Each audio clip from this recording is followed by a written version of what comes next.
अस्सलाम वालेकुम नाज़रीन, मैं हूं अब्दुल अजीम। 7H न्यूज़ में आपका इस्तकबाल है। सनत नगर के इलाके अलाउद्दीन कोठी में मिनिस्टर श्रीनिवास यादव और कॉरपोरेटर लक्ष्मी रेड्डी ने पैदल दौरा करते हुए वहां की आवाम के मसाइल मालूम किए, जिसके बाद मिनिस्टर श्रीनिवास यादव ने उन मसाइल को पूरा करने का वादा किया। आइए देखते हैं इस मामले पर हमारे नुमाइंदे तहूर अमान की यह रिपोर्ट। वहीं दूसरी ओर मिनिस्टर श्रीनिवास यादव ने राशन शॉप का इफ्तिताह अंजाम देते हुए लोगों में शादी मुबारक के चेक्स, 300 मकान, 170 पट्टे की जमीन भी तकसीम किए। बोल के जमाने से बोल रहे, अभी अपन आए जब वो तेलंगाना हुकूमत आए जब वो इमीडिएट बात करें तो सबको सर्वे करके पट्टे दिए।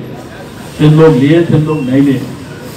चंद लोग को क्या है बोले तो दूसरे लोग क्या बोले, वो पट्टे नहीं लेना, वो लेना बोल के एक को प्रोपेगेंडा करे। वो लेने से अपना जाति का घर बनता। अभी क्या है बोले तो यहाँ पर कोई इससे पहले करने वाले नहीं है, करने वाले के ऊपर कुछ ना कुछ करना वो एक वो करे थे इससे पहले।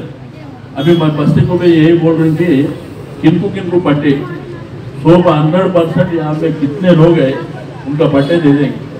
तो अभी एक साथ बच के रहे तो दिए, और जिनका जरूरत है जिनको नहीं दिए वो भी एक लिस्ट बना के दे दे तो वो मैं बोल रहा कोठी के अंदर हुआ।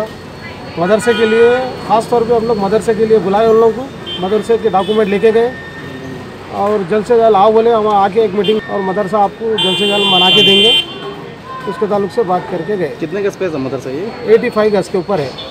क्या इसकी ज़मीन खरीद के बना रहे हैं या ऑलरेडी मस्जिद की प्रॉपर्टी है और यह मदरसा नहीं था बल्कि एक नई मदरसे के बारे में हम लोग प्लान करके बोले अलग प्रॉपर्टी, और उसके लिए वादा करें कि साहब हम देंगे बोले, डॉक्यूमेंट लेके।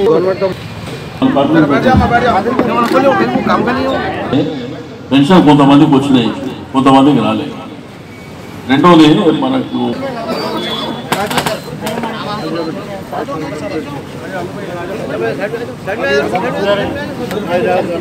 मोहम्मद असगर अली।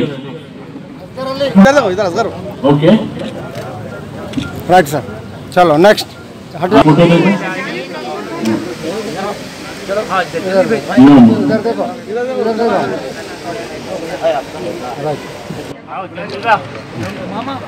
Right right.